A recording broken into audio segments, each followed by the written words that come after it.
जो प्राइमरी उस्ताद आहियां ऐं सिंधी अदब जो शागिर्द बि आहियां। सिंधी अदब जे हवाले सां ऐं जर्मन क़ौम ऐं सिंधी क़ौम जे हवाले सां उन्हनि जा जेके तालुकात रहिया आहिनि मूं उन्हनि खे थोरो स्टडी कयो आहे अदब जे हवाले सां। त सिंधी अदब में जेको वॾे में वॾो कमु हुयो शाह अब्दुल लतीफ़ भिटाईअ जे हवाले सां, त शाह अब्दुल लतीफ़ भिटाईअ खे पूरी दुनिया में इंट्रोड्यूस कराइण वारो बि हिकिड़ो जर्मन हुयो, डॉक्टर अर्नेस्ट ट्रम्प, जंहिंखे चर्च मिशनरी सोसाइटी 1854 ईस्वीअ में सिंध ॾांहुं मोकिलियो ऐं उन हिते तहक़ीक़ कई ऐं उहो शाह जो रिसालो 1866 में जेको पहिरियों रिसालो हुयो उहो बि छपाइण वारो डॉक्टर अर्नेस्ट ट्रम्प हुयो।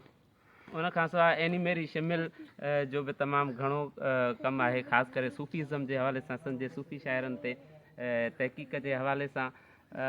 हिन सिंध धरतीअ ते उन अर्नेस्ट ट्रम्प ऐं एनी मेरी शिमिल जे वासनि खे हिते अचण ते भलीकार चवां थो। महिरबानी।